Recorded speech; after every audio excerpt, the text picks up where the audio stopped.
Olá, seja muito bem-vindo, seja muito bem-vinda ao curso de interpretação judaica dos sonhos, módulo 1, aqui do canal Detetive Onírico. Já estamos na aula 6. Eu quero convidar você a se inscrever no canal, se você ainda não se inscreveu, e já deixar o seu like. Você não gasta nem 1,5 segundo, e é muito importante o seu like para que este vídeo chegue em mais pessoas. Antes de começarmos a nossa aula número 6 do módulo 1, vamos responder a pergunta de duas alunas que deixaram nos comentários duas perguntas muito interessantes. Então a Adriana escreveu o seguinte: bem-vinda, Adriana, gratidão por sua participação. Vamos interpretar o seu sonho. Já faz mais de 3 anos que sonho com a mesma pessoa. Tem vez que sonho uma semana inteira com a mesma pessoa. Muitas pessoas têm esse tipo de sonho e eu vou interpretar aqui para nossa aluna Adriana, sempre nas duas óticas, tá? Na perspectiva judaica, na perspectiva da psicanálise, tá certo? Então vamos interpretar o sonho aí. Então, olá, querida Adriana, eu agradeço aí profundamente por compartilhar uma questão tão íntima e persistente. 3 anos é um tempo significativo. E o fato de o sonho ocupar uma semana inteira de sua vida onírica demonstra que estamos diante de uma mensagem da psique que é urgente, poderosa e que merece toda a nossa atenção. É como se um emissário insistente batesse à sua porta todas as noites com uma carta que você ainda não conseguiu abrir completamente. Vamos analisar essa recorrência incansável através da visão dupla do detetive onírico. Vamos começar pela ótica da psicanálise, tá bom? Para você depois saber a ótica judaica e saber uma união das duas. Para a psicanálise, uma repetição tão longa e intensa não é um simples lembrete, é um sintoma gritante. Indica a presença de um complexo ativo, um núcleo de emoções, memórias e desejos conflituosos que não foi integrado à consciência e, por isso, mantém uma energia psíquica cativa, buscando expressão repetidamente. A pessoa como símbolo é ela, mas não é ela. A primeira chave é entender que essa pessoa no sonho realmente é sobre a pessoa real em si. Ela funciona como um símbolo que representa uma qualidade, um aspecto seu, um arquétipo ou uma ferida emocional específica. Por exemplo, o ex-namorado, a ex-namorada, pode simbolizar um padrão de relacionamento não resolvido, um luto incompleto, uma idealização do passado ou um medo de intimidade no presente. Um outro exemplo, um pai ou mãe, pode representar questões de autoridade, cuidado, crítica interna ou a necessidade de validação. Um outro exemplo, um amigo ou um desconhecido, pode encarnar aí uma parte de sua personalidade que você não vive plenamente. Sua ousadia, sua vulnerabilidade, sua criatividade adormecida. A persistência como sinal de algo não elaborado. A psique insiste porque o conflito que essa pessoa simboliza ainda está vivo em você. Toda vez que o sonho retorna, é uma tentativa do seu inconsciente de digerir, entre aspas, uma experiência emocional que ficou paralisada no tempo. A semana inteira de sonhos sugere que em períodos de maior estresse ou introspecção na sua vida acordada, esse complexo é ativado com força total. Então, perguntas chaves da psicanálise. O que essa pessoa representa para você? Proteção, traição, liberdade, julgamento? O que você sente por ela no sonho? Amor, raiva, saudade, medo, uma mistura confusa? O que acontece entre vocês no sonho? Vocês conversam, brigam, fogem, ficam parados? Agora eu vou falar sobre a ótica judaica da interpretação dos sonhos. Na tradição judaica, um sonho que se repete por tanto tempo é visto com a máxima seriedade. É uma mensagem que não foi apenas não lida, mas cuja importância é tal que exige uma mudança de atitude por parte do sonhador. O chamado para o tikkun, o reparo. A repetição incessante pode ser um sinal de que há um tikkun nefesh, um reparo da alma a ser feito. Algo em seu caminho espiritual ou emocional está desalinhado e este símbolo personificado aponta para a direção onde o reparo é necessário. Essa pessoa no sonho pode estar ligada a uma mágoa que precisa ser perdoada, a um amor próprio que precisa ser cultivado, ou a uma missão que você está evitando. O sonho como profecia pessoal, nevoar. Enquanto os sonhos não são profecias literais sobre o futuro, eles são considerados uma forma de profecia pessoal e interna. Eles profetizam sobre o estado da sua própria alma. Um sonho repetitivo é uma profecia que se renova, alertando sobre um padrão de comportamento ou um estado de espírito que, se não for alterado, continuará a ditar a melodia da sua vida interior. A necessidade de uma ação concreta, maaser. O judaísmo é uma religião de ação. Um sonho assim clama por uma resposta na vida desperta. A interpretação por si só não é suficiente. É preciso um maaser, um ato, um movimento. Pode ser escrever uma carta, mesmo que não a envie, buscar terapia para trabalhar o assunto, ou simplesmente fazer uma mudança consciente em como você lida com as emoções que essa pessoa evoca. Agora eu vou fazer uma síntese, tá? Uma interpretação híbrida e um chamado para a ação. Adriana, unindo aí as duas perspectivas, vejo o seu sonho não como uma maldição, mas como um sagrado e urgente projeto de autoconhecimento. Essa pessoa no sonho, ela é a chave para um quarto trancado dentro de você. O fato de a chave aparecer há 3 anos significa que você já a segura na mão, agora é hora de usá-la. O que fazer? Primeiro, mude a pergunta. Em vez de por que eu sonho com essa pessoa, pergunte qual a parte de mim que essa pessoa vem representar e o que essa parte de mim precisa que eu ainda não dei a ela. Segundo, abrace a emoção. Na próxima vez que o sonho acontecer, ao acordar, não foque apenas na imagem. Foque na sensação corporal e emocional que ficou. É uma angústia, uma paz, uma saudade dolorida. Essa emoção é a mensagem real. 3. Realize um ritual, entre aspas, de feitura, um maaser. Escreva um diálogo em um caderno, escreva uma conversa entre você e essa pessoa. Deixe-a dizer o que quiser e responda com a sua verdade. Você descobrirá que está dialogando com uma parte de si mesma. E procure um terapeuta, em último caso, um acompanhamento profissional pode fornecer as ferramentas para finalmente elaborar e integrar este complexo, libertando essa energia psíquica cativa.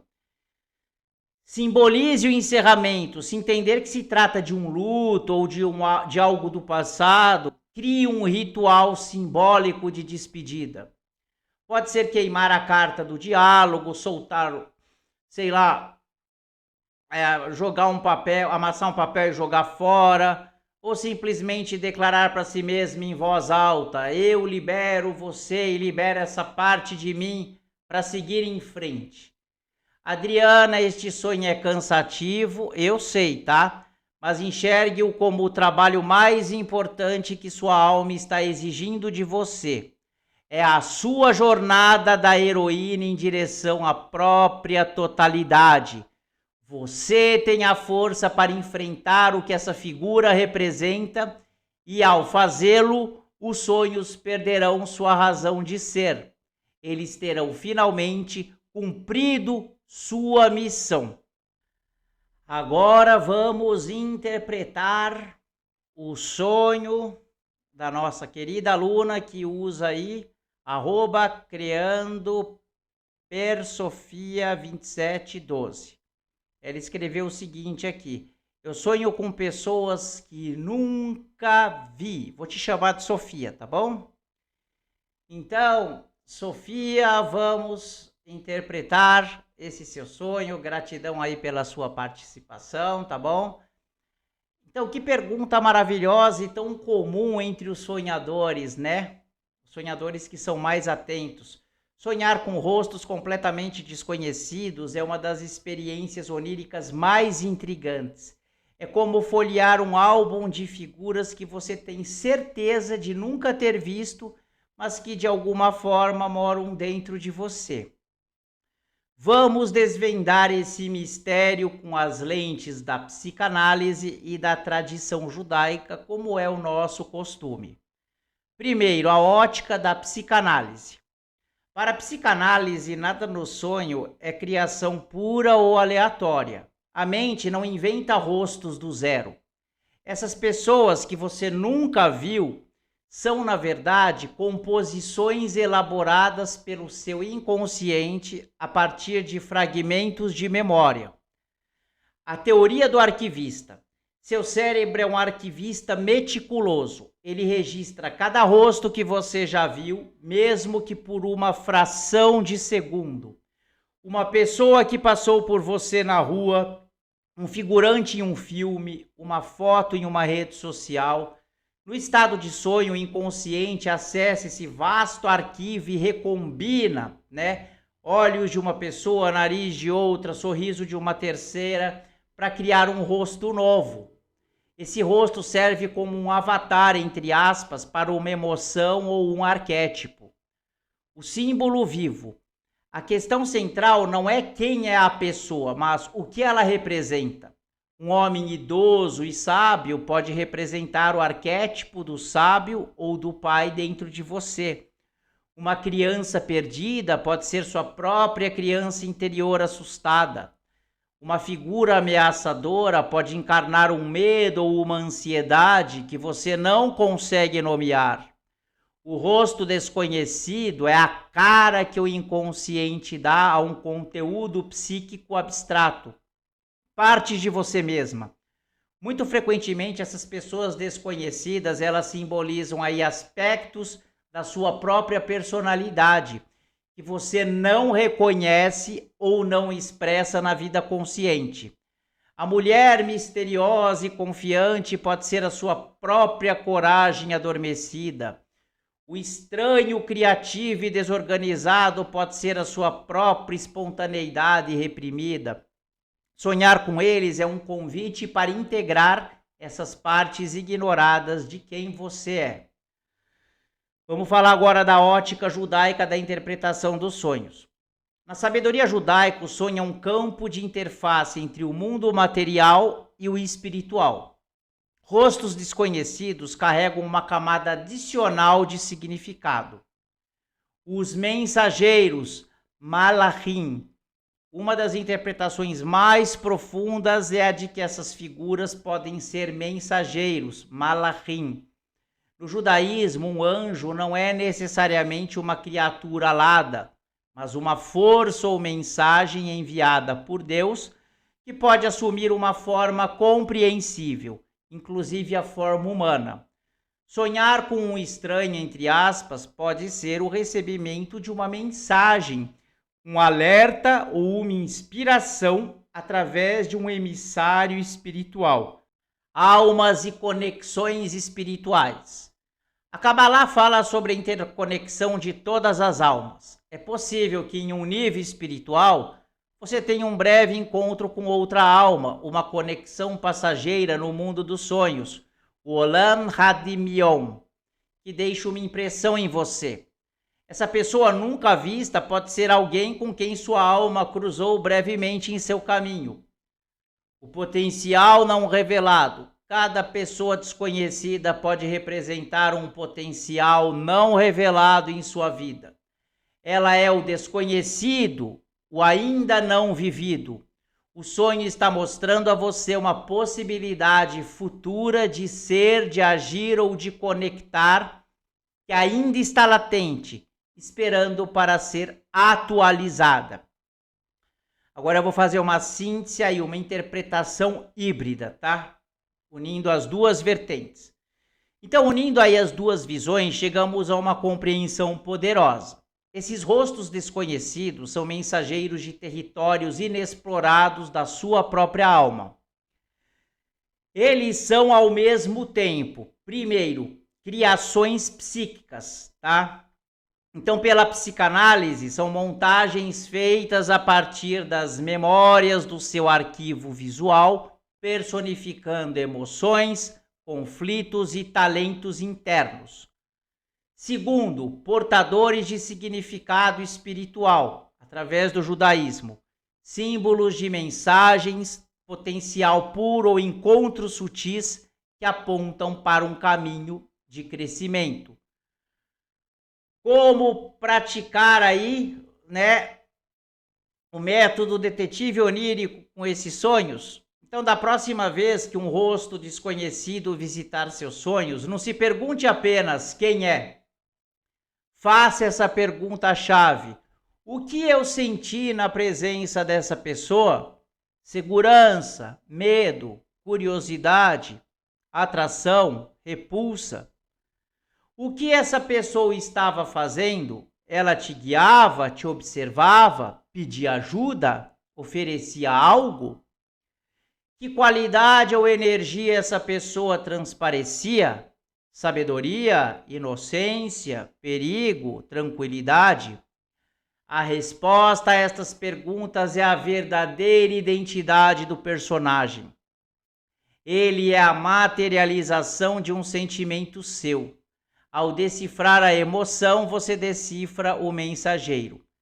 Em resumo, Sofia, esses rostos familiarmente estranhos são presentes do seu mundo interior. Eles são partes de você pedindo para serem conhecidas ou mensagens do universo, sussurrando em uma linguagem simbólica. Aceite o convite para este diálogo interno.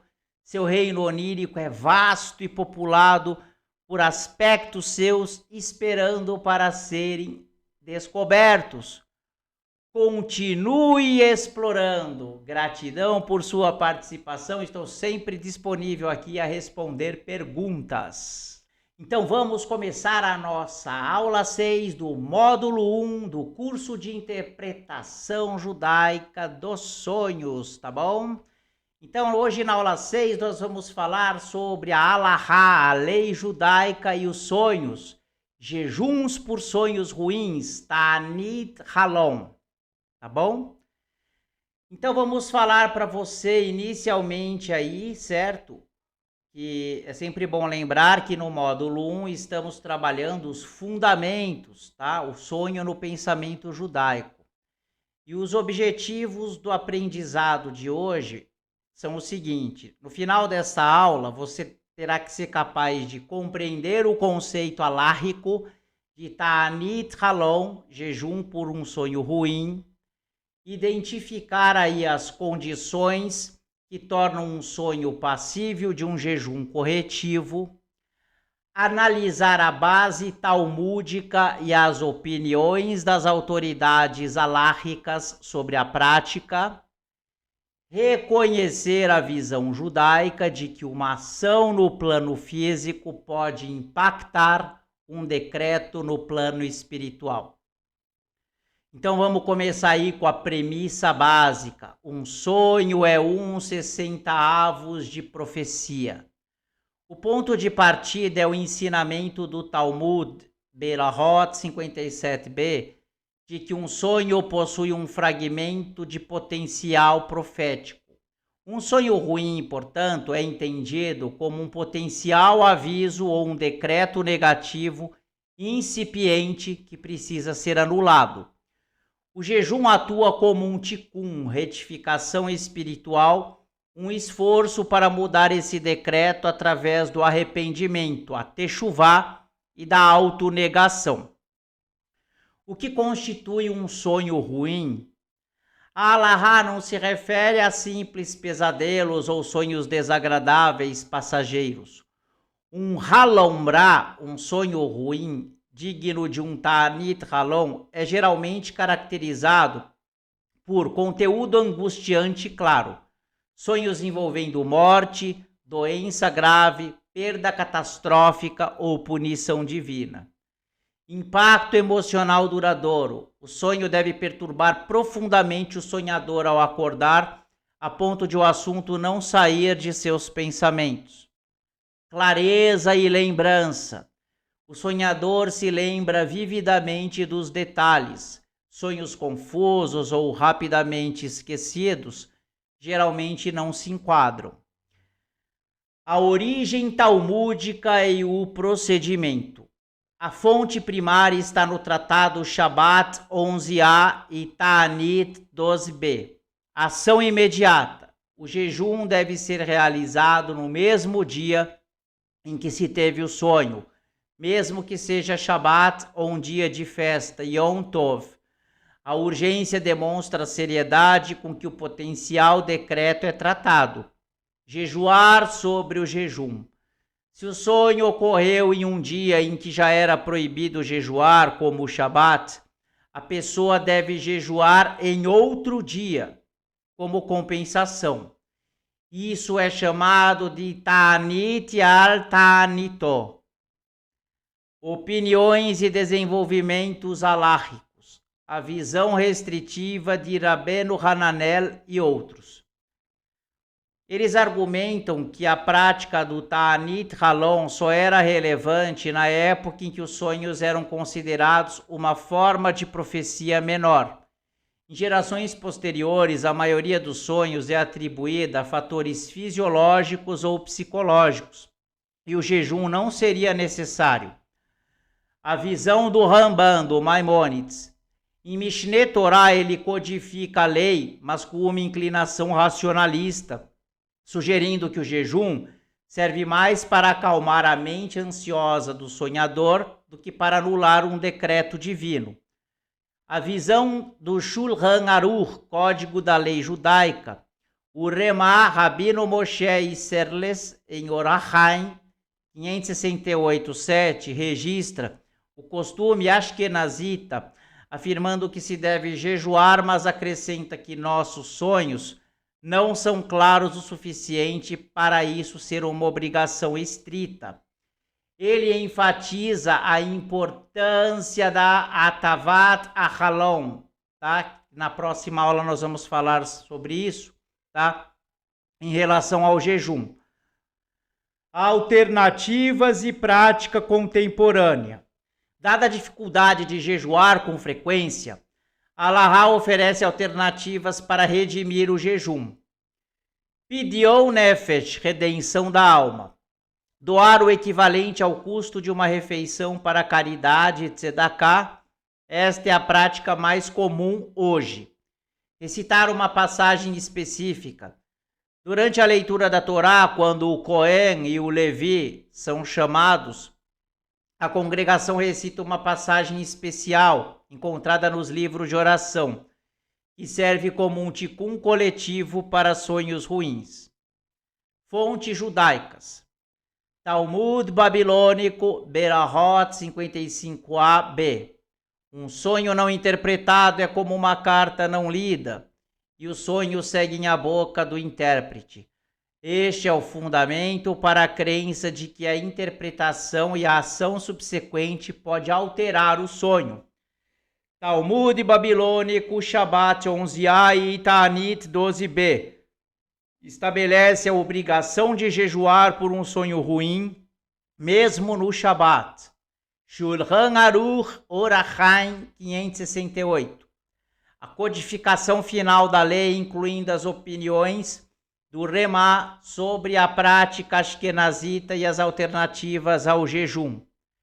Comentários do Mishnah Berurah 568, 27.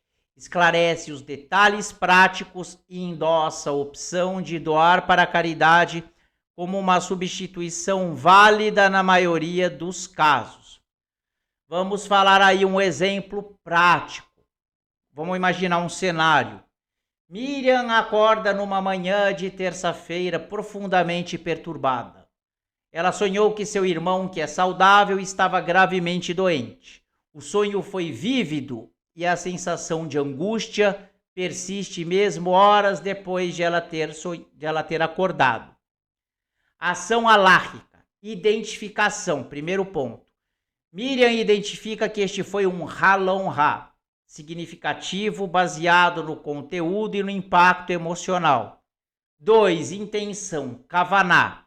Ela decide que irá realizar um Ta'anit Halon não por medo cego, mas como um ato de introspecção. Ela reflete: este sonho me perturbou, talvez seja um alerta para eu melhorar meus relacionamentos, orar mais pela saúde de minha família, ou simplesmente um chamado para eu me aproximar de Deus. Terceiro, execução. Sendo um dia comum, ela poderia jejuar até o pôr do sol. No entanto, ela tem um dia de trabalho exigente. Seguindo a opinião do Remá, ela opta pela alternativa do Pidyon Nefesh. 4. Resolução. Antes do meio-dia, ela doa R$50, valor que gastaria um bom almoço e jantar, para uma instituição de caridade que cuida de doentes. Ao fazer a doação, ela declara que esta tzedakah sirva como um tikkun para o sonho que tive, como um mérito para a saúde de minha família. Vamos fazer aí um exercício de reflexão. Reflita sobre a seguinte questão, considerando os conceitos aprendidos nesta aula. Um amigo judeu não particularmente observante lhe conta que teve um sonho terrível e perturbador. Ele está genuinamente ansioso. Como você, entendendo os princípios do Ta'anit Halon, abordaria a situação? Você mencionaria o conceito do jejum?